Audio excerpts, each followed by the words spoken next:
இப்போ ஒரு பக்கம் H1B பிரச்சனை, இன்னொரு பக்கம் H1Bயே ப்ராப்ளம் இருக்கப்ப கிரீன் கார்டுல ப்ராப்ளம் இருக்குது.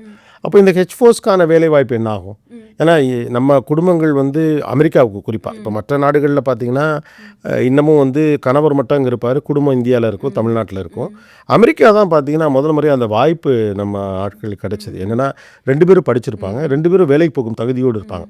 அப்போ ஃபேமிலியாக அங்கே வந்திருப்பாங்க, ரொம்ப தூரத்தில் இருந்தால் கூட. ஆனால் இப்போ நீங்கள் சொல்கிறத பார்த்தா H4ல் இருக்கக்கூடிய படித்த ஒரு பெண் ஒரு H1Bங்கிற இடத்த நோக்கி நகரத்துக்கான காலம் ரொம்ப ஆகும் போல் இருக்கு.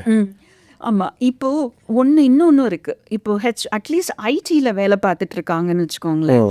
ஸோ H4லே வந்துட்டா கூட எப்படியும் தடுமாறி H1B ஃபைல் பண்ணுற கம்பெனிக்காவது போயிடுவாங்க.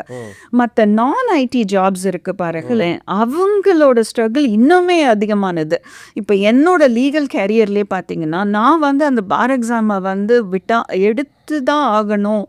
பிள்ளைங்களை வளர்க்கும் போதுமே வந்து பொறுப்புகள் எல்லாம் இருந்தாலும் இப்போ ஹஸ்பண்ட் வந்து இஸ் லைக் வந்து ஒரு கேரியர் பர்சன் ப்ளஸ் அவங்க தான் H1B. ஸோ அவங்க அந்த ஜாபை தற்காத்துக்கணும்ல.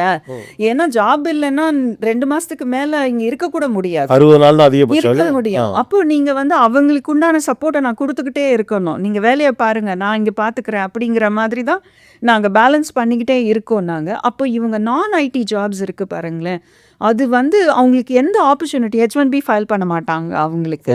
ஸோ இவங்க எங்கே போய் ஆரம்பிக்கிறதுன்னே தெரியாத ஒரு இடத்துல தான் இருப்பாங்க. இதுலேயே காலங்கள் ஓடிட்டே இருக்கும். 4 வருஷம் இருப்பாங்க, 6 வருஷம் இருப்பாங்க. நிறைய பேர்கிட்ட பேசும்போதுமே பார்த்தேன், பிள்ளைங்களை வளர்த்து விட்டோம், அதுக்கப்புறமா வந்து ஸ்டில் என்ன பண்ணுறதுன்னு தெரியல அப்படின்னு சொல்லுவாங்க அப்படியே.